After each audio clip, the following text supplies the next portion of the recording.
Hi friends, எல்லோரும் எப்படி இருக்கீங்க? நல்லா இருக்கீங்களா? Welcome to mechanical world channel.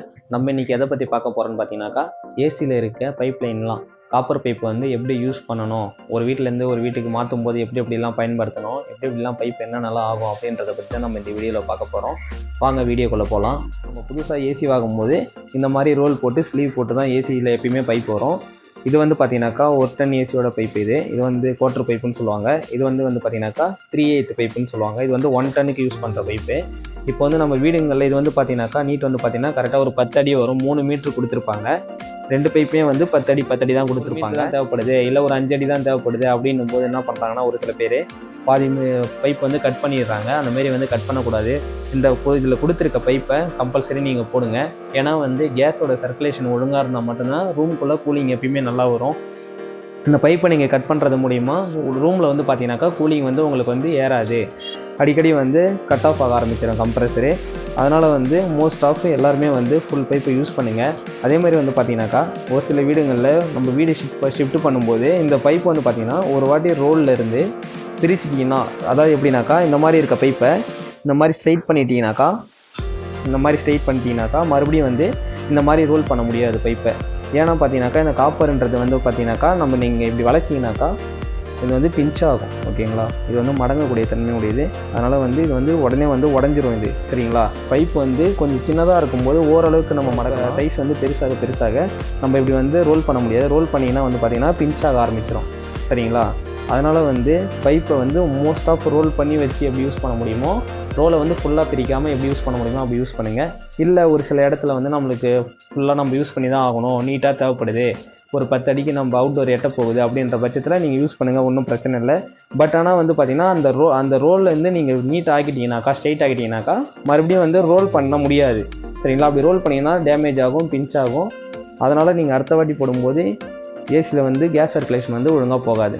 ஓகேங்களா? அதனால் வந்து மோஸ்ட் ஆஃப் வந்து நீங்கள் ரோலில் இருந்து தேவைப்படுற பைப்பை மட்டும் யூஸ் பண்ணுங்கள். மீதி இருக்க பைப்பை ரோலாகவே வச்சு யூஸ் பண்ணுற மாரி கொஞ்சம் பார்த்துக்குங்க. ஓகேங்களா?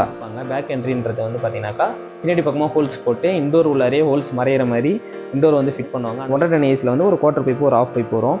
இந்த மாதிரி வந்து நிற்கிதுன்னு வச்சுங்களா. இப்போ வந்து இந்த 10 அடி இந்த பைப் லைன் இருக்குது இல்லைங்களா, இந்த பைப் லைனை வந்து ஸ்ட்ரெயிட் ஆக்கி நம்ம யூஸ் பண்ணும்போது இப்போ நிறைய பேர் என்ன பண்ணுவாங்கனாக்கா, இதில் இருக்க பைப்பை வந்து நம்ம தேவைக்கு தகுந்த மாதிரி வளைச்சிப்பாங்க. இண்டோரில் இருக்க பைப்பை எதாவதுனா உள்ளே போடுறீங்களா மிஷினு, அதில் இருக்க பைப்பை வந்து தேவைக்கு தகுந்த மாதிரி இப்படி வளைச்சி அது கூட வந்து பைப்பை கனெக்ட் பண்ணுவாங்க. ஓகேங்களா?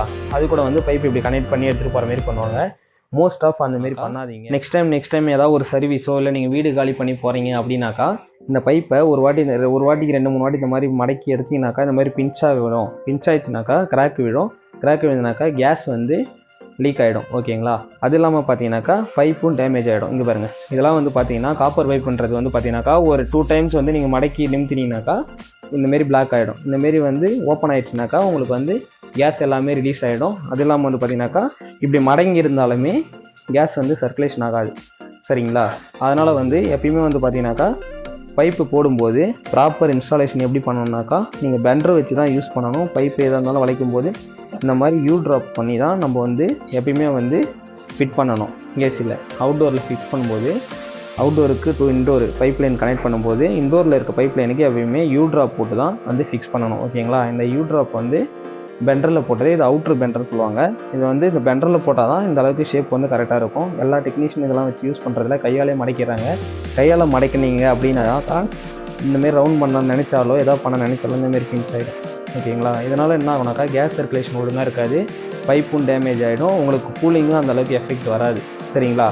இது வந்து ப்ராப்பராக வந்து இந்தமாரி தான் வந்து பார்த்தீங்கன்னா இந்த பெண்டர் எல்லாமே இது வந்து பார்த்தீங்கன்னாக்கா பெண்டரால் யூஸ் பண்ணது தான். ஓகேங்களா? இந்த பெண்டர் பார்த்தீங்கன்னா இது வந்து பார்த்தீங்கன்னா அவுட்ரு பெண்டரு. இந்த அவுட்டர் பெண்டரால் தான் இந்த பைப் எல்லாமே பார்த்தீங்கன்னா இந்த அவுட்ரு பெண்டரால் யூஸ் பண்ணி வளைச்சது தான். சரிங்களா? இந்தமாரி பண்ணுறது தான் எப்பவுமே ப்ராப்பரு. இந்தமாரி தான் யாராவது வந்தால் கூட நீங்கள் புதுசாக ஏசி வாங்கினாலுமே இந்தமாரி அவுட்ரு சைடு வர பைப்பில் ஃபுல்லாக வந்து பெண்டர் வச்சு எனக்கு யூஸ் பண்ணி யூ ட்ராப் போட்டு எனக்கு இன்ஸ்டால் பண்ணி கொடுங்க அப்படின்றது வந்து நீங்கள் கம்பல்சரி கேட்டு செய்ய சொல்லுங்கள். அதே மாதிரி பார்த்தீங்கன்னாக்கா ஒரு சில இடத்துல பைப் வளைக்கும் போது யூஸ் பண்ணுறதுக்காக நம்ம வந்து இது பேர் வந்து இன்னர் பெண்டர். இது வந்து பார்த்தீங்கன்னாக்கா இந்த பைப் உள்ளார விட்டு வளைக்கிறது. இதனால் நீங்கள் வளைக்கும் போது என்ன ஆகும் அப்படின்னு நீங்கள் கேட்பீங்க. இந்தமாரி போட்டு நீங்கள் வளைச்சிங்கனாக்கா இந்தமாரி போட்டு நீங்கள் வளைச்சிங்கனாக்கா பைப் வந்து பிஞ்ச் ஆகாது. ஓகேங்களா, பைப் வந்து பிஞ்ச் ஆகாது, நல்லாவே இருக்கும் பைப்பு. ஓகேங்களா, அதுக்காக தான் வந்து பார்த்திங்கன்னா இந்த பெண்டர்லாம் நம்ம யூஸ் பண்ணுறோம். ஏசி வந்து ரொம்ப நாள் ஒரு 5 வருஷம் யூஸ் பண்ணியிருப்பாங்க. அடுத்தது பார்த்திங்கன்னா அந்த ஏசி எடுத்துகிட்டு போயிட்டு வேறு இடத்துக்கு போயிட்டு மாற்றுவாங்க. அப்போ வந்து பார்த்திங்கன்னா பைப் வந்து ரொம்ப கருப்படைஞ்சிரும். இந்தமாரி வந்து கருப்பாயிடும், வெயிலில் பட்டு ரொம்ப வந்து அந்த சாஃப்ட்னஸ் வந்து போயிடும், ரஃப் ஆகிடும், பைப் ரொம்ப ரஃப் ஆகிடும்.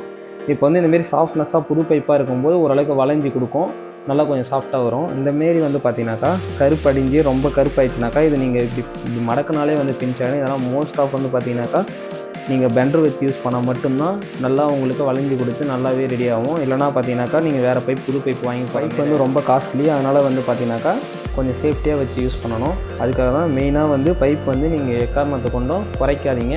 அந்த 3 மீட்டர் வர பைப் லைனை கம்பல்சரி போடும். மேக்ஸிமம் ஒரு 20 அடி இல்லை 25 அடி அவ்வளோதான். அதுக்கு மேலே வந்து போகுதுனாக்கா அது வந்து அந்த பம்ப் வந்து பத்தாது, கம்ப்ரஸர் வந்து ஃபெயிலியர் ஆகிடும். இதெல்லாம் வந்து கொஞ்சம் தெரிஞ்சுட்டு பண்ணுங்கள். ஒரு சில பேர் தெரியாமலே என்ன பண்ணிடுறாங்க, கிரவுண்ட் ஃப்ளோரில் ஏசியை போட்டுட்டு 3 மாடிக்கு மேலே எடுத்துகிட்டு போயிட்டு ஒரு 30 அடி 40 அடி போட்டு பைப் லைன் எடுத்துகிட்டு போயிட்டு அவுட்டோர் வைக்க சொல்கிறாங்க. அந்த மாதிரிலாம் எப்பயுமே பண்ணக்கூடாது. முடிஞ்ச அளவுக்கு ஒரு 5 அடி 10 அடி தூரத்துலேயே வைக்கிறது ரொம்ப நல்லது. இந்த 10 அடி பைப்லேயே நம்ம அவுட்டோர் வைக்கிறது வந்து ரொம்ப காம்பேக்ட்டு, நல்ல கூலிங் கொடுக்கும் ரூமில். இந்த மாதிரி காப்பர் பைப்லாம் பார்த்தீங்கன்னாக்கா இந்த மாதிரி யூஸ் பண்ணுறது கொஞ்சம் கம்பல்சரி கவனிச்சிக்கிங்க. தேங்க்ஸ் ஃபார் வாட்சிங். நம்ம நெக்ஸ்ட் வீடியோவில் பார்க்கலாம். தேங்க்யூ.